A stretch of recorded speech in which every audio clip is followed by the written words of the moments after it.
Hello everyone, welcome back to Sydney and Starlet, and if you are new here, welcome, enjoy the videos. So today, me and Sydney are going to be reading Disney's yearbook, 1989. So let's begin.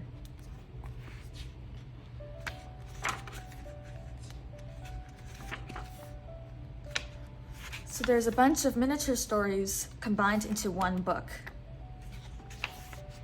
Olympics 88, going for the gold. U.S. swimmer Matt Biondi smiles in triumph after winning gold medal. In 1989, once again, the Olympics brought together athletes from all over the world to compete for medals.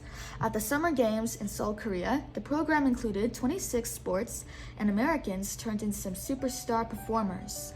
Greg Louganis repeated his triumph at the 1984 Olympics by winning gold medals in both platform and springboard diving.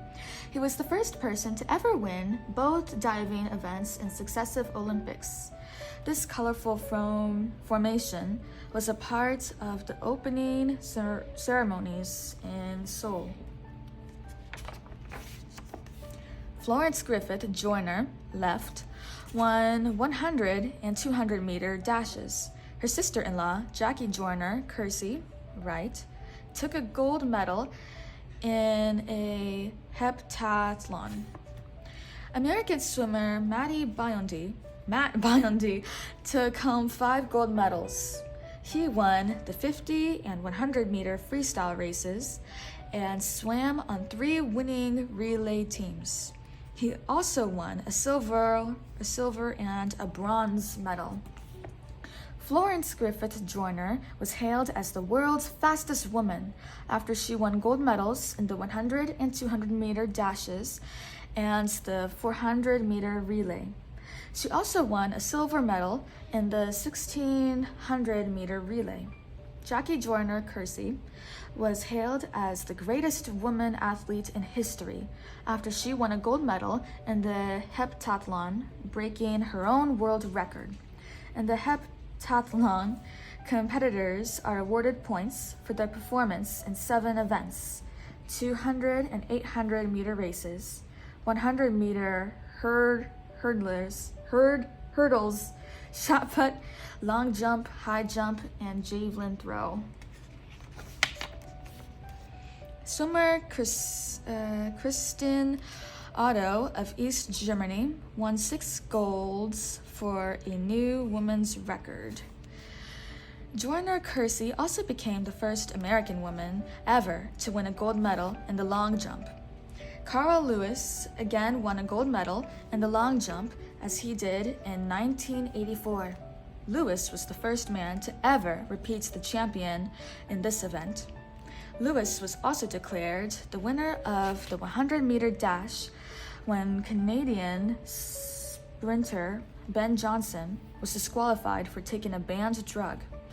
In team sports, the American women's basketball team won a gold medal, as did the men's volleyball team when it beat the Soviet Union in the finals. The Soviet Union led all of the 52 nations represented at the Olympics with a total of 152 medals, 55 which were gold. The United States finished in 3rd place behind East Germany. American athletes had a total of 94 medals, 36 of which were gold. Flying Finn Maddie, forgive me if I pronounce this wrong, Nakanen came in first in all 3 ski jumping events.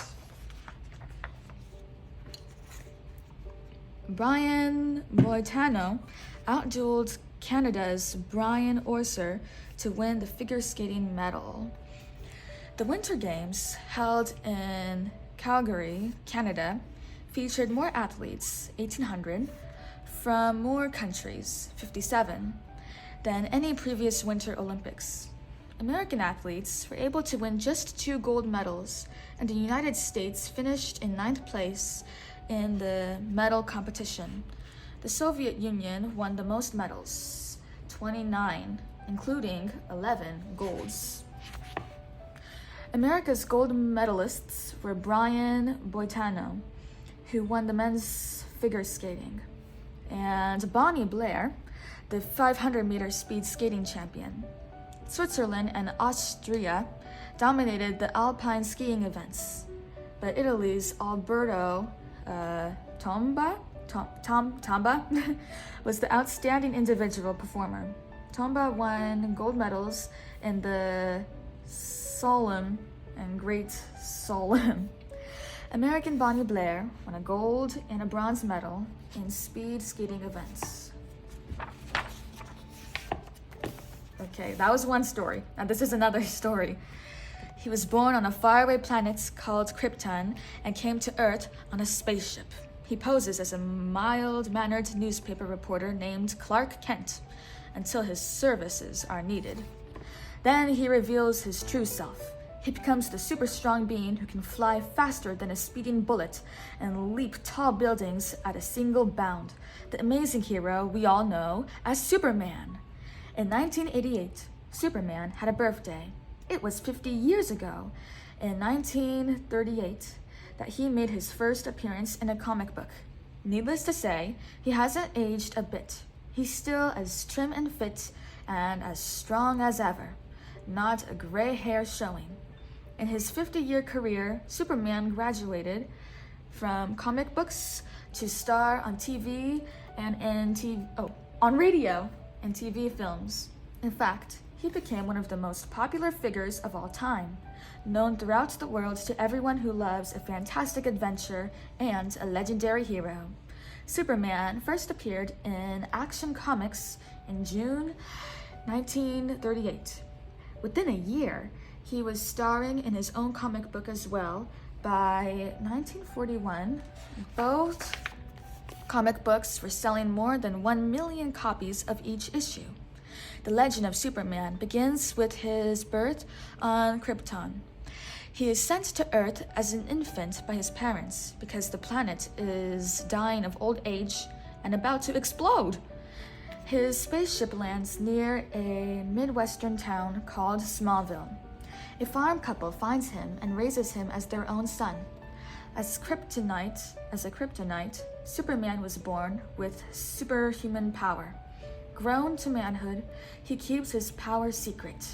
He's Clark Kent, a reporter on the Daily Planet in a city called Metropolis. He wears glasses, is shy and gentle, and adores fellow reporter Lois Jane. She has no idea who Clark really is and generally puts him down. Marlon Brando played Superman's father in 1978, 40 years after the Man of Steel first appeared in a comic book. Left. Superman was sent to Earth in a spaceship. Right.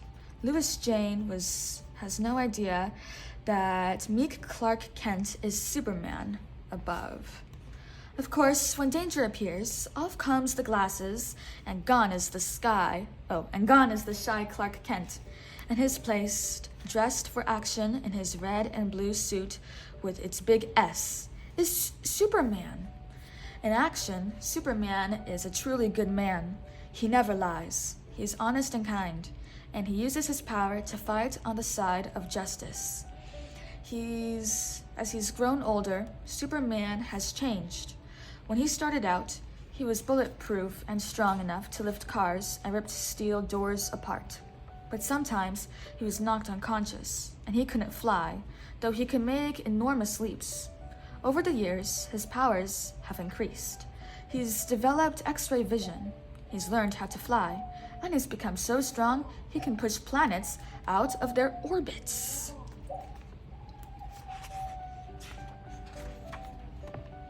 In 1940, Superman got his own radio show, and the show's introduction became famous. Faster than a speeding bullet, more powerful than a locomotive, able to leap tall buildings at a single bound. Look, up in the sky. It's a bird, it's a plane, it's Superman! In 1953, Superman's popularity took a big leap when he became the star of his own television show. George Reeves played Superman wearing a costume that was padded with foam rubber, but Superman was still strong enough to defeat the villains he faced. Superman's next triumph came in 1978 when he starred in his first full-length film. Square-jawed Christopher Reeve played square-jawed Superman, and Margaret Kidder was Lois Jane. This highly successful film was followed by the three others. The films delighted audiences as they showed Superman performing amazing deeds of strength and daring. With his 50th anniversary behind him, the Man of Steel is still going strong. He's still honest, good, and idealistic. And of course, he's still faster than a speeding bullet. Still the Superman being who uses his amazing strength to win the fight for truth and justice.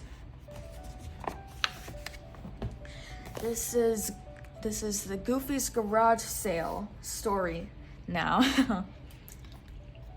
Okay, just as Goofy parked his car in front of his garage, Clarabelle Cow walked by. "Why don't you park your car in your garage?" asked Clarabelle. "It won't fit," laughed Goofy, and he showed Clarabelle what he meant by opening the garage door. A huge pile of stuff tumbled out onto the driveway with a clang and a bang. "Goofy," said Clarabelle, "you should put your car in the garage. That's what a garage is for. But what will I do with all my stuff?" "I think it is time for you to have a garage sale," said Clarabelle. "But if I sell my garage, I won't have a place for my stuff or my car," said Goofy. Very carefully, Clarabelle explains to Goofy that when a person has too much stuff and nowhere to put it, he sells it at a garage sale. "That's a good idea, I guess," said Goofy, "but I really need all this stuff." "All of it?" asked Clarabelle, holding up one bent ski. "Now wait a minute, Clarabelle," said Goofy, taking the ski from her. "If I ever find another ski, I'll need this one to make it a pair." Clarabelle poked around more in Goofy's garage. She found lots of things that Goofy didn't need, and she finally convinced him that he should hold a garage sale. That evening, Mickey's nephews, Morty and Ferdy, helped Goofy put up signs to tell his neighbors about his sale. Early the next morning, people began to show up at Goofy's garage. "I want this," said one man, holding up an old record player. "My uncle gave me that record player when I was 5 years old," said Goofy. "I can't sell that." And he grabbed the record player away from his first customer. Next, a little girl who lived down the block held a plant out to Goofy. It had only one dry brown leaf. "Here, Mr. Goofy," the little girl said. "I'll pay you 10 cents for this." "You're kidding," said Goofy. "Why, it's just about to bloom." The little girl then offered Goofy a dime and a nickel, thinking that 10 cents wasn't enough for the little brown plant. Goofy backed away from the little girl. "Sorry, kid," he said. "I just can't sell a beautiful plant like this. Would you like a shoelace instead?" The little girl already had laces on her shoes, so she went away empty-handed. At lunchtime, Clarabelle brought Goofy a sandwich. "How is your garage sale going?" she asked. Goofy took a big bite out of the peanut butter and jelly sandwich. "Goomp, goomp," he answered. Clarabelle put her hands on her hips. "Goofy, you know you're not supposed to talk with your mouth full." "Sorry, Clarabelle," replied Goofy. "The sale is going okay." "Did you sell lots of stuff?" "Well, now, not too much," said Goofy. Clarabelle looked around at Goofy's still cluttered garage. "It looks like you have just as much stuff as you did this morning." "That's not so," said Goofy. "I almost sold a shoelace. And I did sell my old straw hat. I kind of wish I hadn't, though." "Nonsense, Goofy," Clarabelle said briskly.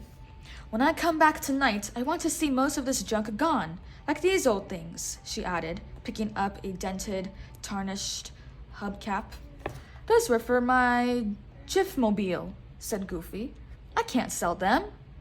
"For Pete's sake, Goofy," Clarabelle was exasperated. "You sold that car 20 years ago."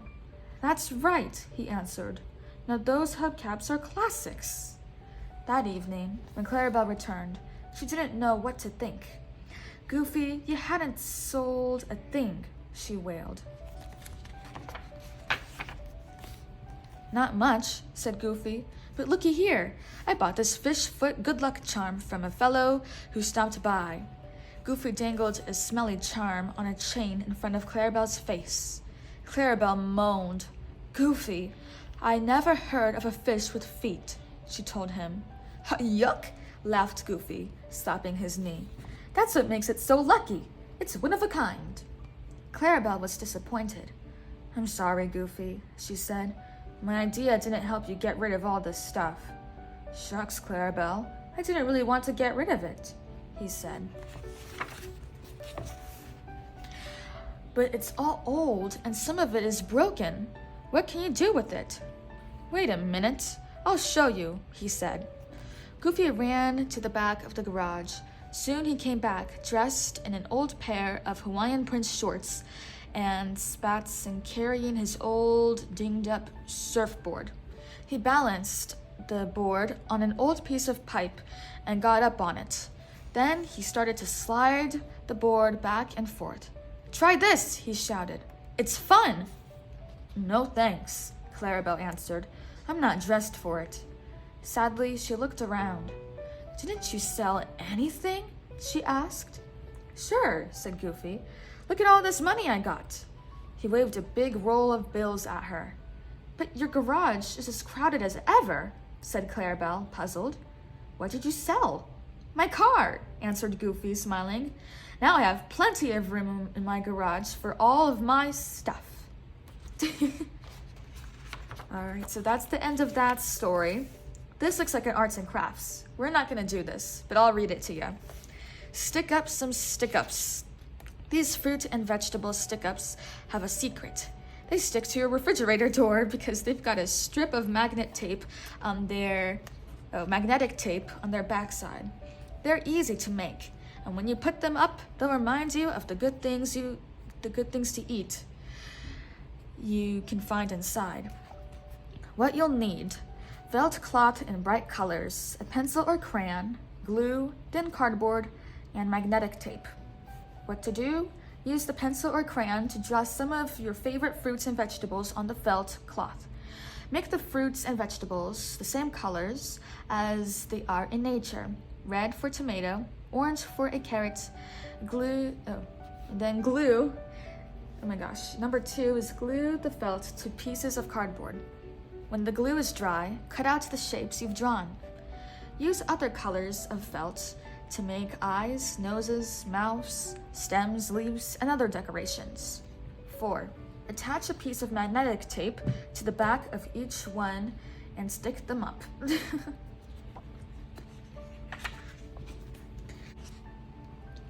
Each year, eager visitors travel to the Galapagos Islands in the Pacific Ocean. They go to see animals not found anywhere else in the world, including giant tortoises, marine iguanas, and 13 kinds or species of birds called Darwin finches. The finches fascinated a young British naturalist named Charles Darwin when he visited the Galapagos in 1835. In 1859, Darwin made the finches and the Galapagos famous by proposing his theory of evolution. This theory explained how life on Earth had developed and changed over many thousands of years. The Galapagos are a group of small, rocky islands on the equator, about 600 miles from the west coast of South America. The islands were formed when the tops of volcanoes rose up from the floor of the ocean beginning about 10 million years ago. They had no plant or animal life of any kind. The ancestors of the plants and animals that live there now all came from somewhere else. Seeds were blown on the islands by the wind. Birds flew to the islands. The animals that arrived probably washed out to sea from the coast of South America during storms and were carried to the islands by the waves. Some of the plants and animals died out. Others changed or evolved in various ways. They developed new characteristics, however you say that. I know the word, I just don't know how to actually say it, that helped them adjust to their new environments. Over many thousands of years, the plants and animals that survived were the ones that became best suited to life on the islands. As these plants and animals reproduced, they passed on changes to their offspring. In this way, new species of plant and animals gradually came into being. Darwin's finches are a good example of this. There are 13 different but related species of finches on the islands. Each kind has a different kind of beak. One kind has a long, thin beak that lets it dig deep for food. Other kind has a thicker, heavier beak that can crush hard objects. Blue-footed boobies lost the habit of making nests and lay eggs on the ground. Giant tortoises continue to grow as they get older and often live to the age of 100. The finches' beaks changed so they could eat the kinds of foods that they found in their neighborhoods on the islands. They were all able to survive because they did not take the food from each other. Another animal that changed in order to get food is the marine iguana. The marine iguana is found only in the Galapagos. It is the only species of iguana that goes into the ocean for its food, the seaweed that clings to rocks along the shore. It can stay underwater for as long as half an hour and is able to drink salt water without harm. Galapagos cormorants are also unique. They are the only ones in the world that can no longer fly. Other cormorants catch the fish they eat by flying out over the water and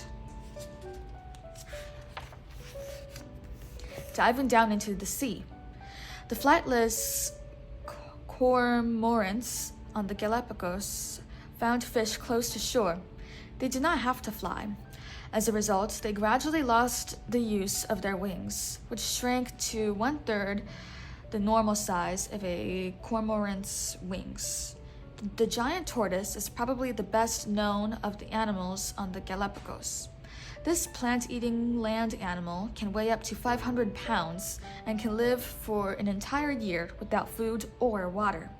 For this reason, whaling ships in the 19th century stopped at the islands to load up with live tortoises. The tortoises provide a supply of fresh meat on the ship's long voyages.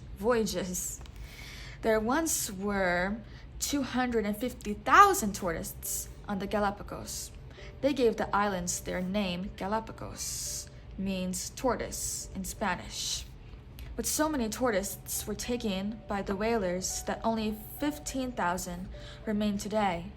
The Galapagos are also home to fur seals and sea lions, which usually prefer cooler climates. The sea lions are very helpful. Young sea lions like to catch marine iguanas by the tail and watch them try to escape. In fact, the animals on the Galapagos are almost fearless. Visitors to the islands find that they can often walk right up to a bird, sea lion, or other animal. The animals show so little fear because few of them are hunted by another animal on the islands. Charles Darwin's Voyage of Discovery.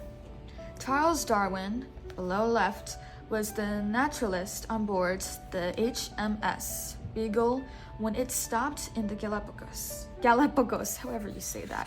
The Beagle was on a scientific expedition around the world.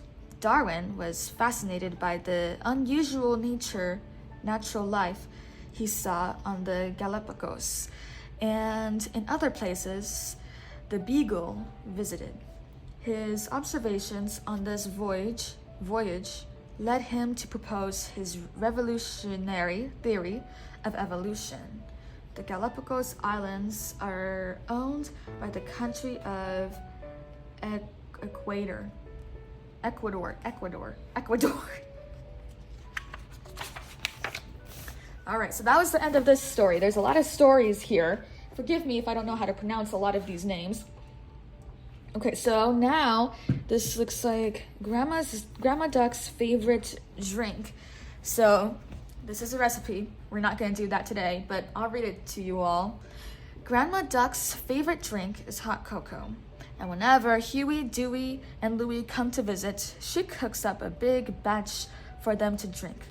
Cocoa and chocolates both come from the beans of the cocoa tree, which grows in South America.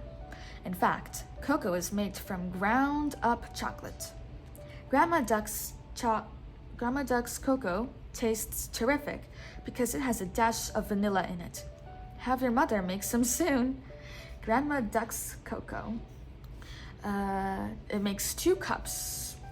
So a 1/4 cup of water, 3 tablespoons of cocoa, and then 2 tablespoons of sugar, 2 cups of milk, and 1 teaspoon of vanilla.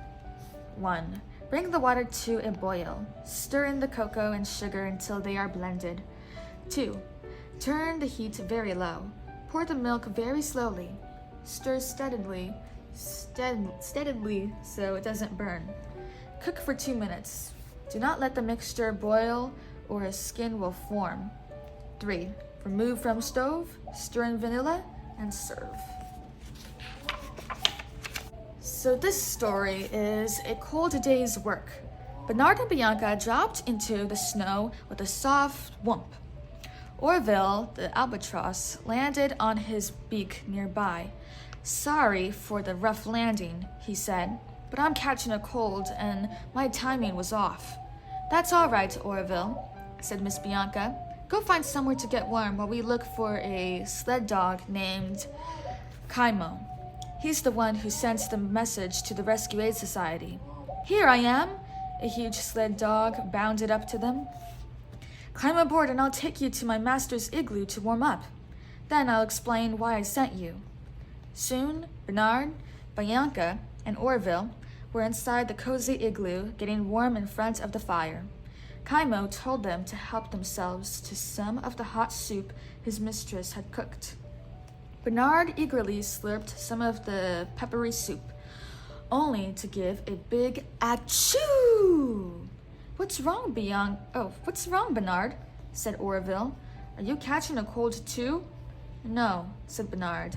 The pepper in this soup made me sneeze. When they had finished eating, Miss Bianca turned to the big sled dog. Now tell us, Mr. Kaimo, how can we help you? 3 nights ago, Kaimo began, all our puppies disappeared. I followed their trail and found that they're being held at a camp at the edge of the sea with lots of other puppies, probably from the villages nearby. Bernard was confused. If you knew where they were, why didn't you just bring them home?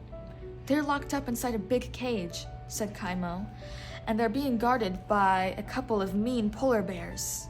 The bears belong to a crazy woman with red hair and a loud voice. Bernard and Bianca looked at each other. It must be Medusa, said Bernard. What is she up to this time?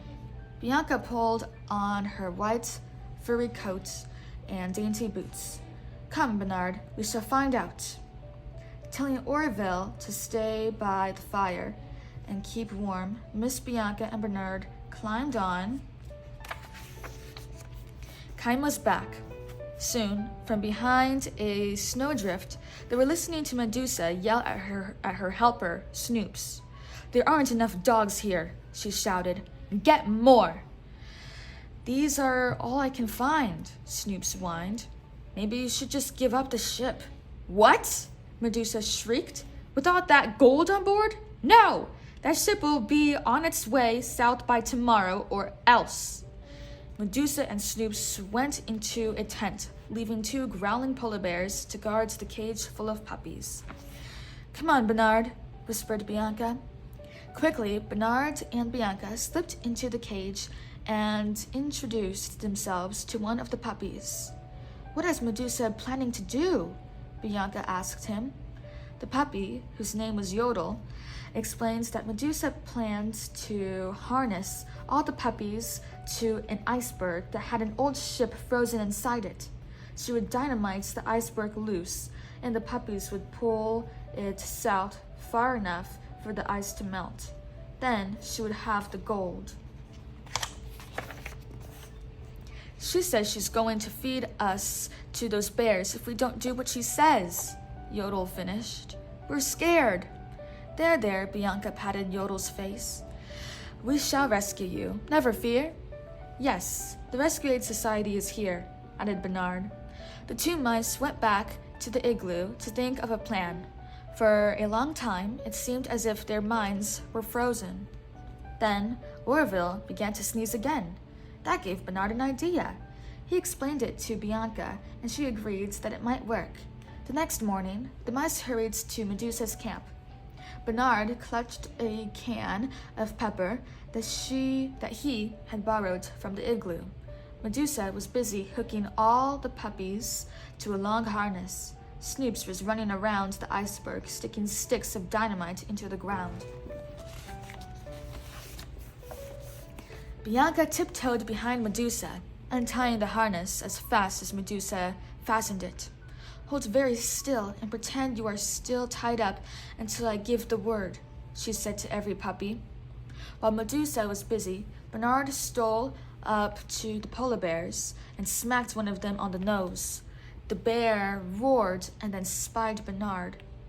"Can't catch me," Bernard laughed, running away from the camp and the puppies. The bears both followed. "Where are you going?" cried Medusa, running after the polar bears. "Run!" Bianca cried to the puppies. They scattered, yelping and yapping as they raced toward Kaimo, who would lead them back to the village. "The puppies! After them, you brutes!" Medusa screamed. But then the bears started to turn back. Bernard ran at them and threw pepper in their shoes. The two nasty polar bears started sneezing. They couldn't stop. One bumped into the other, and together they rolled into Snoops, just as he was lighting a stick of dynamite. The lighted dynamite stick flew out of Snoop's hands and landed at Medusa's feet. Boom! Chunks of ice and snow flew into the air. Medusa flew into the air and landed near Snoops. Then a huge crack appeared in the ice. Crack! The ship iceberg with Medusa and Snoops and the two polar bears slowly began to flow out to sea. "Well, she's headed south, just like she wanted," laughed Bernard. The next day, after saying goodbye to their new friends, the rescuers boarded Orville for the trip back. "Another successful rescue," said Bianca. "Yes, but I'm glad it's over," sniffed Orville as he flew higher. "I sure hope our next rescue is in a warmer place." All right, that's the end of that story. We have a few more left. This is a longer video. All right. The fun of photography. 100 years ago, in 1888, George Eastman invented the first simple camera. He called it the Kodak, a name he also invented. The Kodak was shaped like a box. The photographer simply pushed a button to take a photo. After the 100-picture roll of film was used up, the owner sent the camera back to the factory. There, the film was developed and the camera reloaded. The first Kodaks were expensive. In 1900, Eastman began to sell a cheaper camera he called the Brownie. It cost just $1. A 1909 ad showed a young child using a Kodak.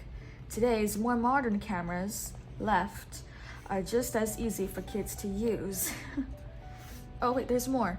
There's the word "the." So "the," and then we continue it here. The Brownie became a big hit and made it possible for millions of people, young and old, to enjoy the fun of photography. Modern cameras have made photography even easier and more fun.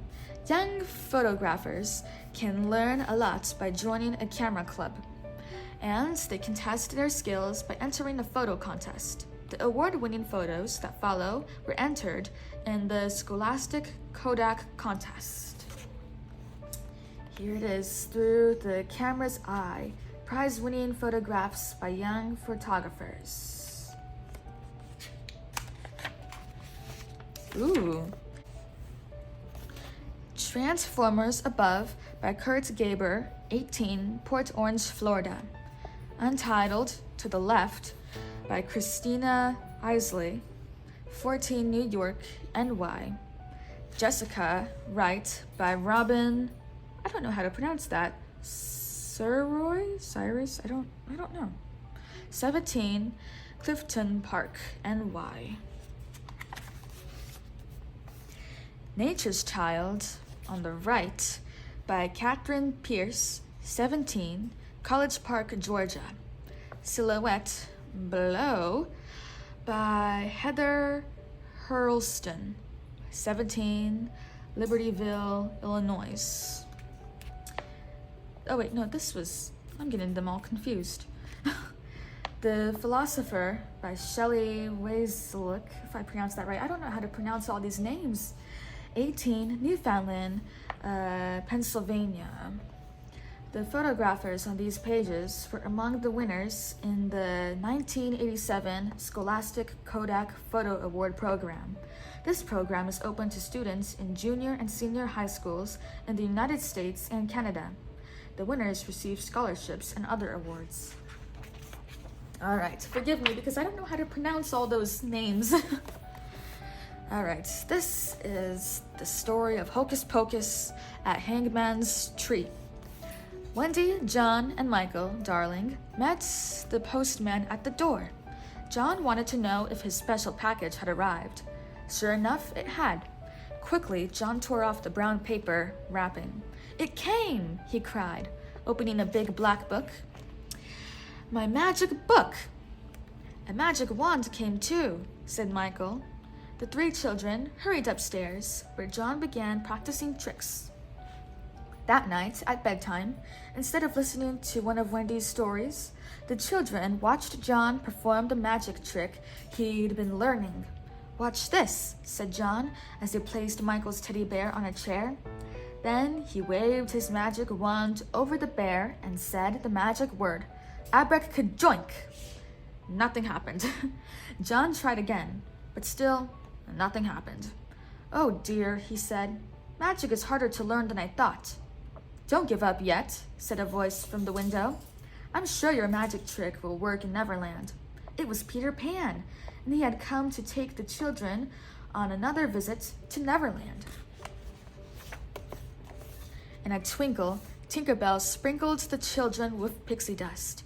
Then they thought happy thoughts, and soon they were on the way to Neverland. When they arrived at Peter's hideout, Hangman's Tree, John offered to try his magic trick again. The Lost Boys cheered. John cleared his throat importantly. Then he announced, "Ladies and gentlemen, I am about to make something disappear.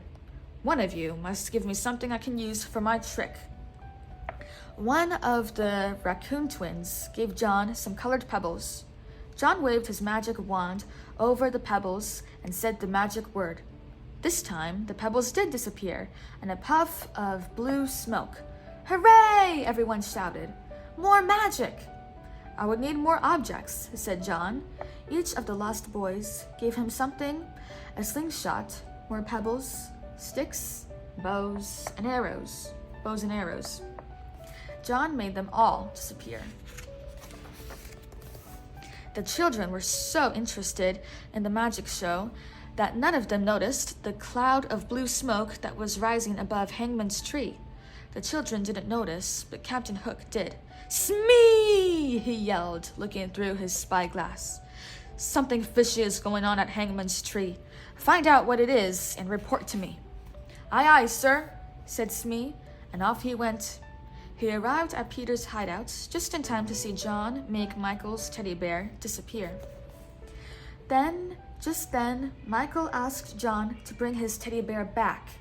Following Michael's lead, the lost boys all began to ask for their slingshots and bows and arrows. Thinking quickly, John called for a 15-minute intermission in the show. Then he grabbed Wendy by the hand and pulled her behind Hangman's tree. "Help me, Wendy," he begged. "What am I going to do?" Wendy opened the magic book. "Let's look in here.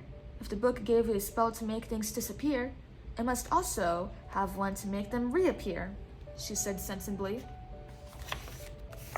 The book told them that they would have to pull the objects out of a hat to make them come back. John put down his magic wand and took off his top hat. "This will be perfect," he said. Wendy and John began to study the directions for pulling things out of hats. They never saw Smee reach out and grab the magic wand. Back on board Captain Hook's ship, Smee reported how John used the magic wand to make things disappear. "What he said, Captain, was abracadabra, sir." Captain Hook snatched the wand away from his first mate. He waved it over a barrow and said the magic word, and the barrow disappeared, poof, in a cloud of blue smoke. Captain Hook made things disappear all over the ship. Then he heard the dreaded tick-tock sound of the crocodile. With a gleeful laugh, he leaned over the rail, waved the wand, and said, "Abracadoink!" The snapping, hungry croc vanished in a cloud of blue smoke. Captain Hook laughed a wicked laugh. "Peter Pan will be next," he roared to his crew. "Come on, Smee, we're going ashore." Meanwhile, Wendy and John had discovered that his wand was missing. They ran down to the beach just in time to see Hook and his pirates run toward Peter Pan. Captain Hook pointed the wand and opened his mouth to say the disappearing spell. Suddenly, John stepped in front of Peter. He held out his hat to block the magic and shouted the reappearing spell, "Abracadjinx!" Red sparks flew from the hat, and John dropped it. It rolled towards the pirates, pouring out red smoke. And what was the first thing to come out of the hat? The hungry crocodile with his big snapping jaws. Captain Hook ran away from the crocodile. "I'll get you for this, Pan!" he yelled. John quickly grabbed his hat, waved his magic wand, and said the proper spell. Out of the hat came all the things that had disappeared, including Michael's teddy bear. "Don't let the pirates get away!" cried Peter Pan. The children grabbed their bows and arrows and slingshots and chased the pirates back to their ship. When it was time for John, Wendy, and Michael to go home, Tinker Bell sprinkled them with pixie dust. With a wish and a happy thought, they sailed through the sky with Peter Pan, straight back to the nursery window. When they got back to the darling home, Peter asked Wendy to tell them all a story. "Very well," said Wendy, sitting down on the window seat. "One day," she began, "the postman arrived with a very special package for John Darling." Okay, that was the end of this story. So now we're going to go on to this. This is a long video. How animals live through the winter. Animals who live in cold climates can tell when winter is near. They have special ways to protect themselves when the temperature falls and food is hard to find. Birds and mammals, such as bears and squirrels, are warm-blooded, just like humans. That means they have a high body temperature. If their body temperature gets too low, they will soon die. Snowshoe hares on the left grow white fur to hide from their enemies. Chipmunks, below, go into a deep sleep, but they wake up every few weeks to eat the food they have collected. To help them keep warm, many animals have a thick coat of fur. Other animals have a special kind of fur that helps them to keep warm. The deer's undercoat is made up of very fine hair that traps air. Its outer coat has thousands of hollow hairs that are filled with air. The air acts like a blanket that stops the heat from leaving the deer's body. The deer and other mammals, birds, also use air to keep warm. A bird has two kinds of feathers, Next to its body, the bird has soft down feathers that trap air. This air helps to stop the heat from leaving the bird's body. On top of the soft down feathers, the bird has long outer feathers. On very cold days, a bird fluffs out its long outer feathers. This increases the amount of air that is trapped in the down feathers. Bears find a place to sleep and live through the winter on the fat their bodies have stored. Polar bears often spend winter on the ice. They hunt seals and walruses and catch fish. Animals also use their body fat to keep warm. In summer and early autumn, animals in cold climates eat large amounts of food and grow thick layers of fat. The fat helps to keep them warm. It also provides energy that the animals burn when food is hard to find. Some animals that live in cold climates have special physical features that help them to deal with winter. The feet of the snowshoe hare, for example, become completely covered with fur in winter. This helps it to walk on the snow without sinking. Animals may also change the color of their fur or feathers to help them hide from their enemies. The snowshoe hare grows white fur for this reason. In places where winter lasts a long time, some animals, like the polar bear, are white all the year round. Some animals cope with the cold by staying in warm places and sleeping. In this way, they save their energy. Bears find a cave or den to sleep in. They live on their stored fat. They sometimes wake up and look for food. Bears do not hibernate. Animals that do hibernate, like groundhogs and bats, fall into a very deep sleep. Their body temperature falls. Their heartbeat slows down. They become cold and rigid until spring approaches, and they gradually come out of their hibernation. Some animals choose not to cope with cold weather at all. When the temperature falls, these animals simply migrate or move to warmer climates where food is more plentiful. Among the animals that migrate are butterflies and other insects and various kinds of birds. These animals may go a long way to escape winter.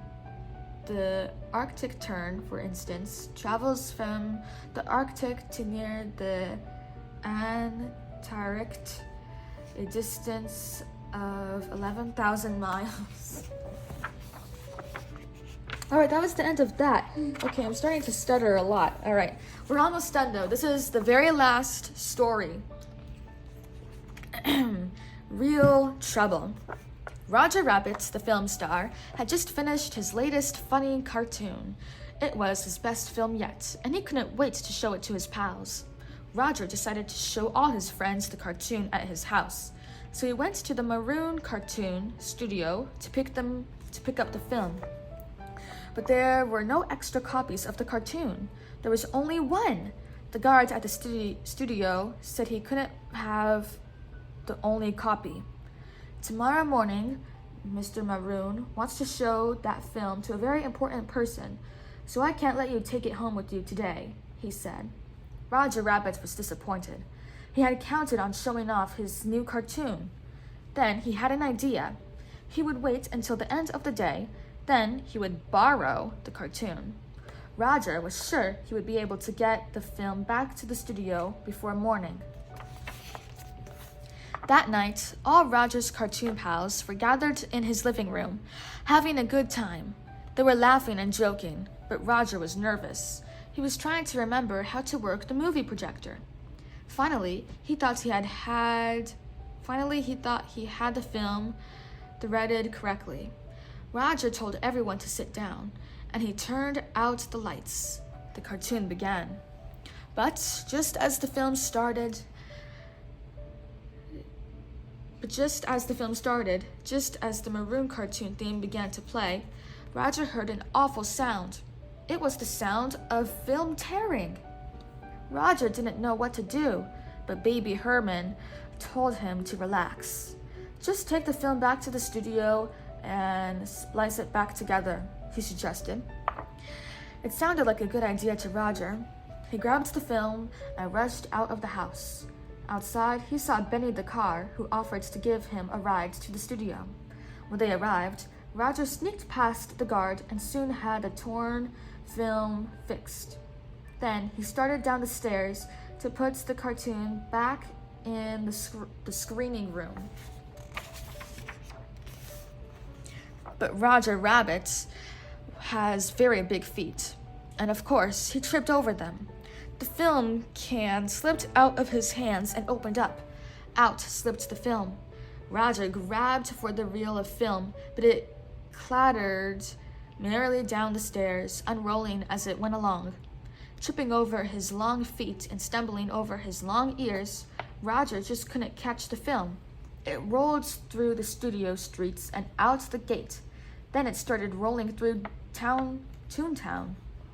Benny was napping when Roger jumped into his seat. "Follow that cartoon!" shouted Roger. They took off down the street. Benny and Roger finally caught up with the film reel. But by that time, almost all the film had unrolled. Roger grabbed the reel and yelled to Benny to stop. Benny stopped so fast that Roger flew out of the car. He landed right in a pile of trash cans. When the dust cleared, Roger found himself all wrapped up in his new cartoon. He looked like a mummy. Benny tried to help. He grabbed one end of the film in his grill and backed up. He was trying to unwrap Roger, but Roger just spun like a top and burrowed into the ground. Roger dragged himself out of the dirt. He was okay, but his film was just a tangled celluloid mess. "Gosh, Roger," said Benny, "maybe you can fix it." "I don't think so, Benny," said Roger. "Boy, am I going to be in trouble tomorrow when Mr. Maroon finds out what I've done." Together, Roger and Benny stuffed the cartoon back into the film can and went home. The next morning, Roger dragged himself to work. He tried to think of a good excuse for what he'd done, but he couldn't. Then he tried to think of a way to get his boss not to show the film, but he knew he would have to face the consequences. Roger took the film to the screening room. R.K. Maroon was waiting for him. "Hello, Roger," said Mr. Maroon. "What's that you have?" About this new film, Mr. Maroon," Roger began. "That film?" said Mr. Maroon. "Oh, that's not your film. That's an old one. After I looked at your new film yesterday, I put it back in the wrong can. I have your new film right here." And he reached over to the seat beside him. "You mean this isn't my new cartoon?" said Roger, thinking of the torn, twisted film inside the film can he held. "No, Roger," said Mr. Maroon. "Now sit down. You're just in time to see your film." "But this screening is for a very important person," said Roger. "You're right, Roger Rabbit. And guess who that very important person is?" Roger's face lit up. "That's right," said R.K. Maroon. "Roger Rabbit. He's a very important person. The biggest star at Maroon Cartoons." Wow, we finally finished that. The end. Oh my gosh, this is probably one of our longest videos of all time. We are at 20% battery here. Okay, I really hope this video saves. So, that's it for today, everyone. I really hope you all enjoyed it, and I'll see you all next time. Bye-bye. Bye-bye. Pick out your favorite page. My, oh my. I'm tired. The timing is insane, I swear. The storage got full, and so it like cut us off right when Cindy was gonna pick out her favorite page. So, yeah, I had to clear some storage. Anyway, pick out your favorite page. The video was too long, so it took too much storage. I even looked through the photos on my phone recently, so this wouldn't happen. And it did happen anyway.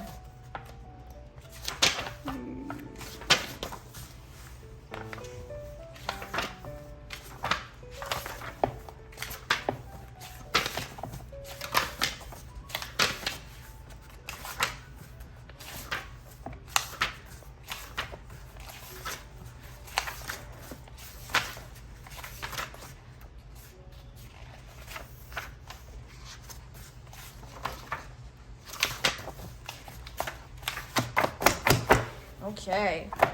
Who's your favorite character? Yes. Bernard. No. Bye bye!